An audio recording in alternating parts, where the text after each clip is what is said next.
कांता कटाक्ष विशिखा न लुनन्ति यस्य चित्तं न निर्दहति कोपकृशानुतापः कर्षन्ति भूरि विषयाश्च न लोकत्रयं जयति कृत्स्नमिदं स धीरः। जयति जीत लेता है, जीतता है। कह जयति कम जयति, कौन जीतता है, किसको जीतता है? तो कर्ता कौन है? धीरः जयति, धीर जीतता है। जो धैर्यशाली हैं वह जीत जाते हैं। किसको जीतते हैं? लोकत्रयम, तीनों लोकों को जीतते हैं। धीरः लोकत्रयम जयति, जो धैर्यशाली पुरुष हैं वह तीनों लोकों को जीत जाते हैं, जीतते हैं। कैसे धीर पुरुष, कैसा लोकत्रय? तो इदम कृष्णम लोकत्रयम, ऐसा नहीं है तीनों लोगों के एक एक भाग को जीतते हैं, पूरे कृष्णम, संपूर्ण तीनों लोकों को। इदम कृष्णम लोकत्रयम जयति, संपूर्ण तीनों लोकों को जीतते हैं। कौन जीतता है? धीरः जयति, धीर जीतता है, धैर्यशाली पुरुष जीतता है।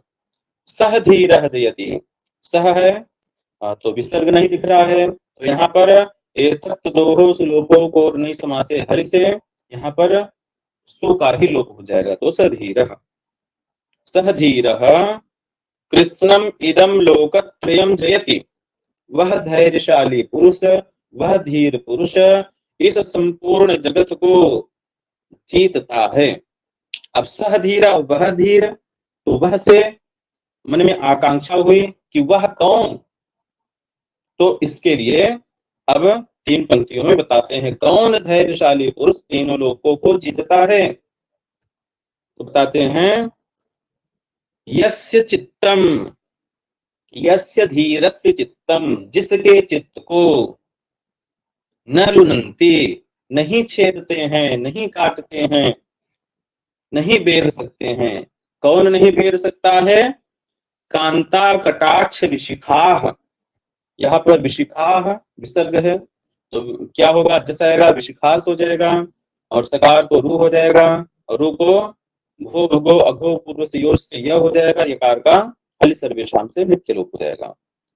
तो कांता कटाक्ष विशिखा, कांता के जो कटाक्ष, कामनी के जो कटाक्ष, वह कटाक्ष ही है बाण। ठीक, कांता कटाक्ष रूपी बाण, यस्य चित्तम न लुनन्ति, जिसके चित्त को नहीं बेर सकते हैं। ठीक, कांता के कटाक्ष को देखकर मन जो है चंचल चंचल हो जाता है, चलायमान हो जाता है, बिध जाता है।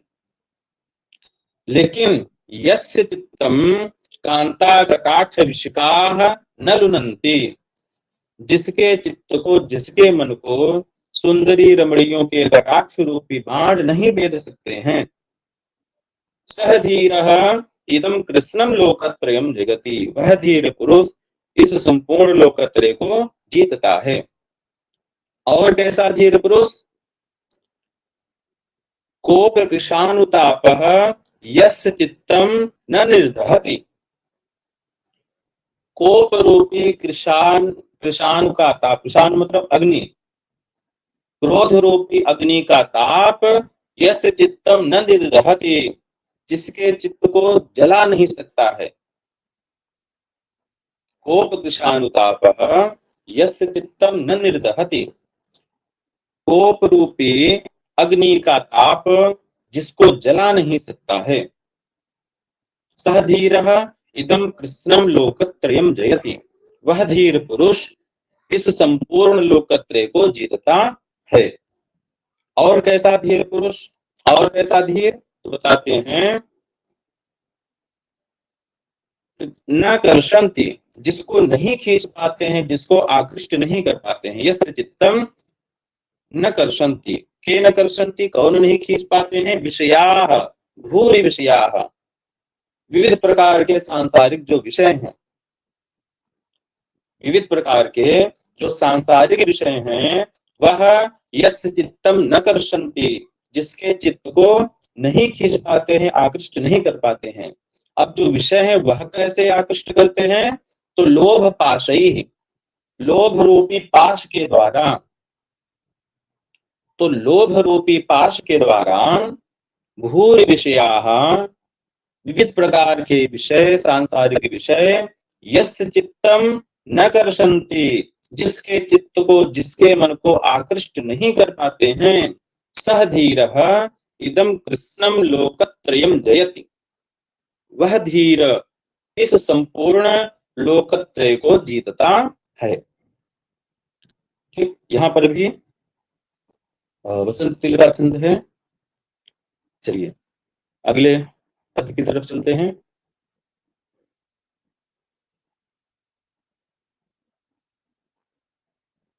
चलिए पहले इसका वाचन करते हैं।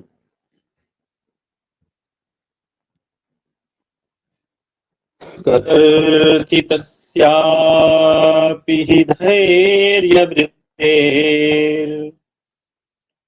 शक्यते धैर्यगुणः प्रमार्ष्टुम्, अधोमुखस्यापि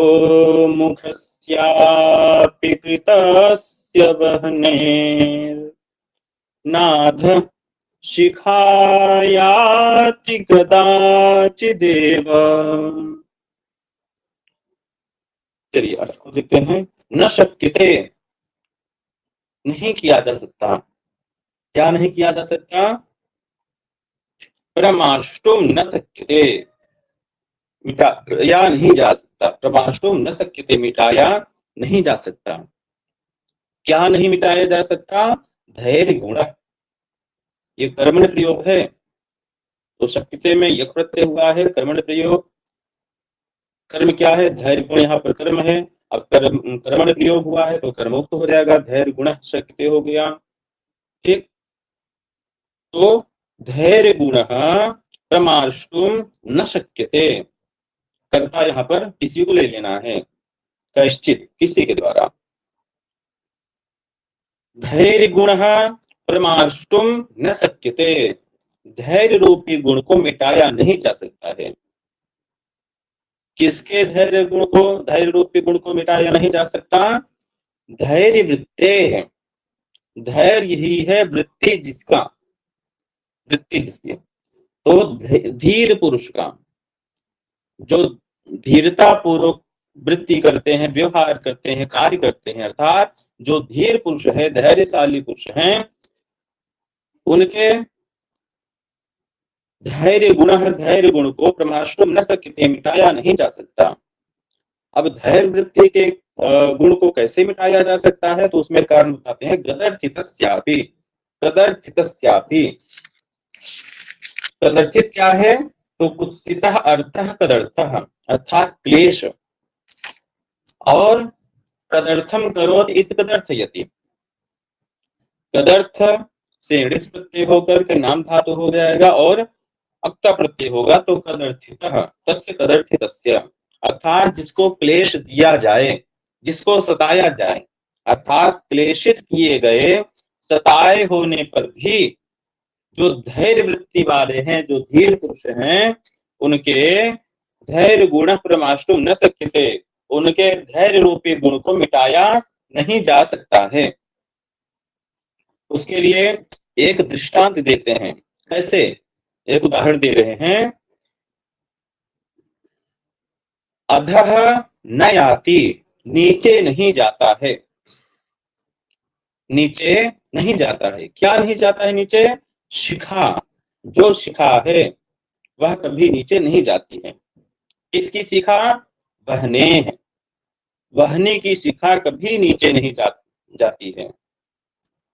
वहने शिखा कदाचिदेव, कभी भी, कदाचित चन जो है अनिश्चयवाचक अर्थ देने के लिए होते हैं, या पूर्व में बताया जा चुका है। तो कदाचित, कभी भी, कदाचिदेव, कभी भी, वहने शिखा अधः न याति, कभी भी जो अग्नि की शिखा है, जो ज्वाला है, वह कभी भी नीचे की तरफ नहीं जाती है। कैसे नीचे जाने का क्या प्रयास किया जाए?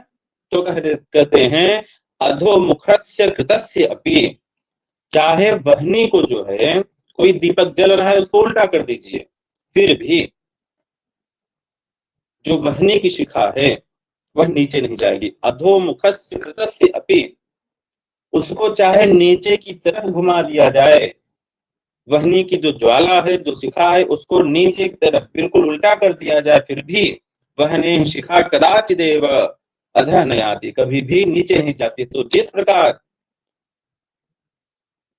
नीचे की तरफ मुख किए गए, उल्टे किए गए, उलट देने पर भी वहने शिखा कदाचिदेव अधः न आती, वहनी की जो शिखा है जो ज्वाला है वह कभी भी नीचे की तरफ नहीं जाती है। उसी प्रकार कदर्थितस्यापि धैर्य वृत्तेः, क्लेशित किए गए, कष्ट में डाले गए धैर्य वृत्ति वाले पुरुषों के जो धैर्य गुण है परमाशुम न सक्यते, उसको मिटाया नहीं जा सकता है। यहाँ पर दृष्टांत अलंकार है, क्योंकि जब बिंब प्रतिबिंब भाव हो जाए तो वहां पर दृष्टांत अलंकार हो जाता है। ठीक है, तो आज का पाठ इतना ही होगा। कोई प्रश्न किसी का हो तो भी पूछ सकते हैं आप सब।